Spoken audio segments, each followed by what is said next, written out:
Hello students, in the last video I was teaching you about diverse case. So we have completed the diverse case and coming to the next part.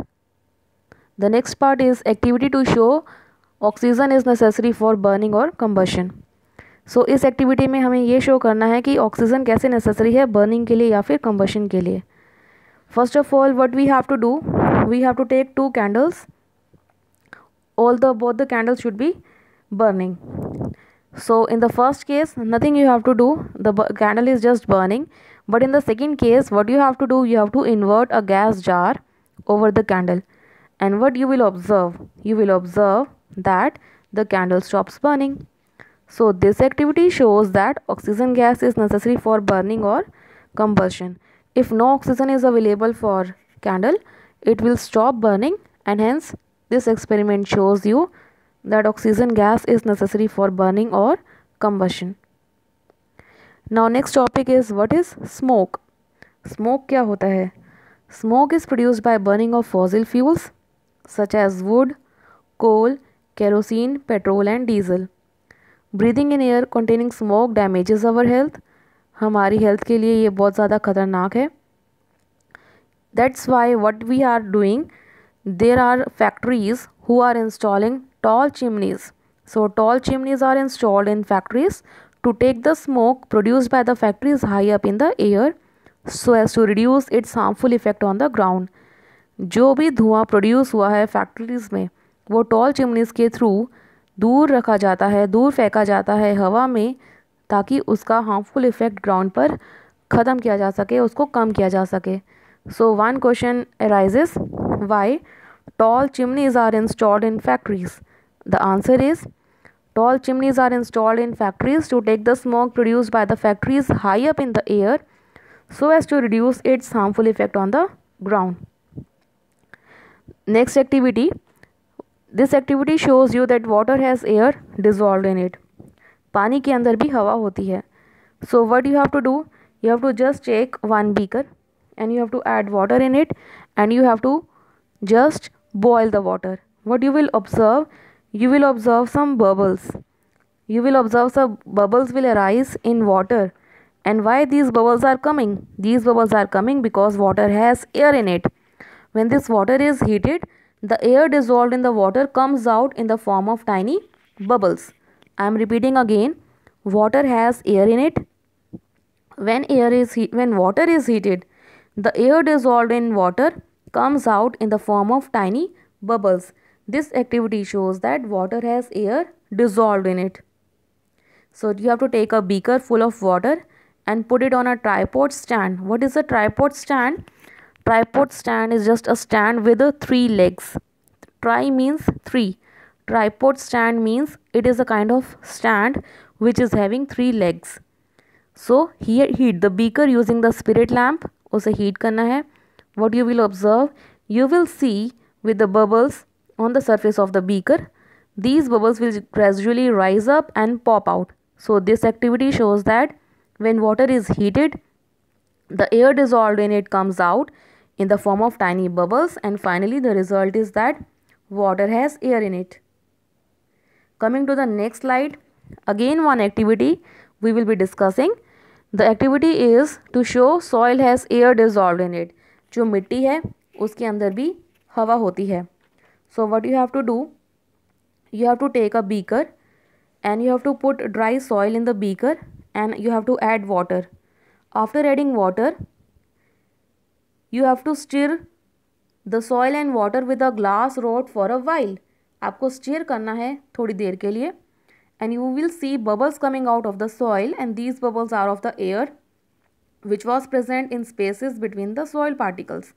Soil particles के बीच में छोटे छोटे bubbles निकलेंगे आपको. वो bubbles क्यों आए हैं? क्योंकि air is present in the soil particles. So actually when we will stir the soil with water, water enters the spaces between the soil particles and expels the air present there. जो पानी है वो जगह ले लेगा हवा की, जो हवा ने जगह ली हुई थी सॉइल के अंदर. तो अब क्या होगा? जब वो एयर बाहर निकलेगी तो वो बबल्स की फॉर्म में बाहर निकलेगी. So this expelled air is seen in the form of bubbles coming out from the soil, and this activity shows that soil contains air. This is very important activity. All the activities which we are covering in this chapter are very important, whether it is water has air in it or soil has air in it, or how soil has in it and how it is useful, how air present in the soil is useful. All such activities are very important, and the diagrams are also very important. So you all have to learn the diagrams along with their activities. Coming to the next slide, air is found in soil and how it is useful for animals. Number 1, the animals which live inside the soil get oxygen for breathing or respiration from the air present between the soil particles. However, whenever it rains heavily, जब बहुत तेज़ बारिश आती है तो क्या होता है, पानी भर जाता है मिट्टी के अंदर. अब क्या होगा, जो इतना भी एयर मिट्टी के अंदर प्रेजेंट था वो वहाँ से बाहर चली जाएगी क्योंकि वहाँ पे पानी आ चुका है. So there is no air is left in the soil.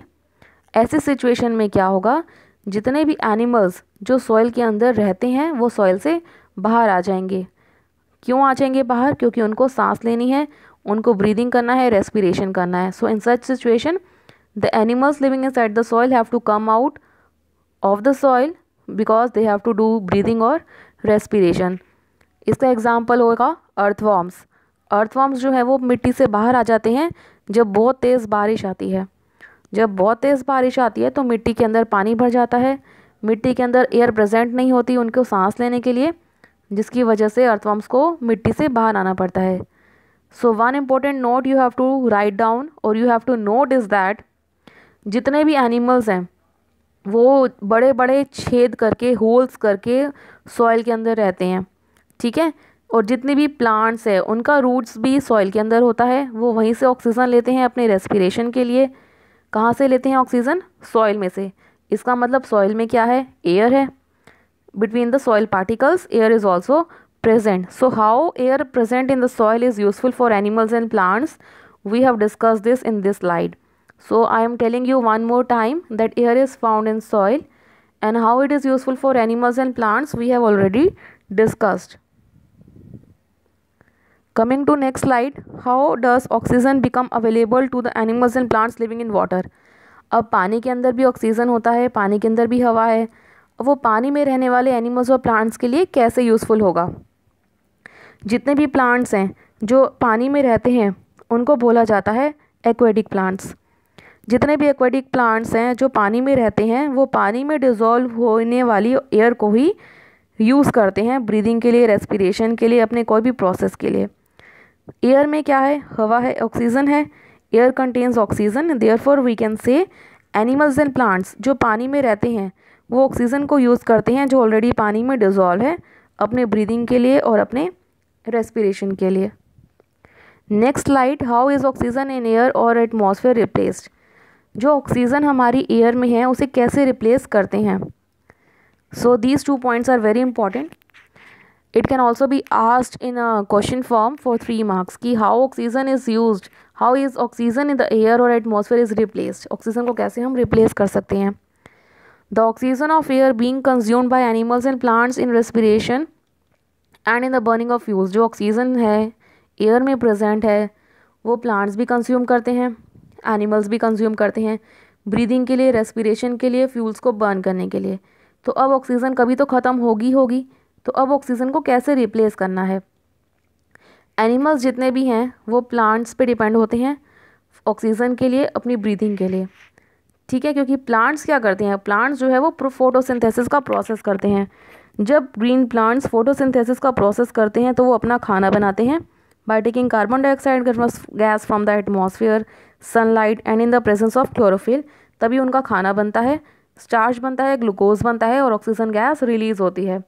तो फोटोसिंथेसिस के प्रोसेस की वजह से ही ऑक्सीजन जो है वो वापस रिप्लेस की जाती है. और यही ऑक्सीजन कौन यूज़ करता है, एनिमल्स यूज़ करते हैं.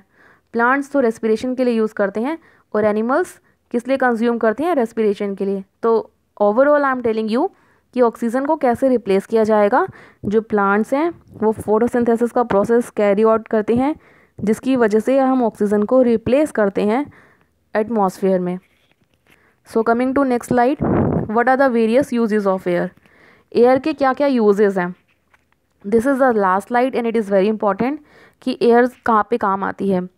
Air is used by human beings for breathing and respiration. Air is used for burning fuels like wood, coal and kerosene etc. Fossil fuels को जलाने के लिए हवा काम आती है, एयर काम आती है. जितने भी कंप्रेस्ड एयर हैं वो टायर्स को फिल करने के काम आती हैं. जो व्हीकल्स के जो टायर्स बनते हैं, जैसे कि बाइसिकल का टायर है, स्कूटर्स के टायर हैं, कार्स हैं, बसेस हैं, ट्रक्स हैं, एरोप्लेन्स हैं, इन सब के अंदर इनके सब के टायर्स में कंप्रेस्ड एयर को यूज़ किया जाता है. Air also helps in dispersal of seeds and pollen grains of flowers of several plants. Air जो है वो पोलन ग्रेन्स का डिस्पर्सल करने के काम आती है. Next is blowing air. Blowing air को विंड कहा जाता है. ये विंड किस काम आती है? ये विंड जो है वो विंड मिल के ब्लेड्स को चलाने के काम आती है. और ये विंड मिल किस काम आता है? ये विंड मिल जो है वो पानी को लेने के लिए या फिर आटा गूंदने के लिए, फ्लोर्स के मिल्स को रन करने के लिए काम आता है.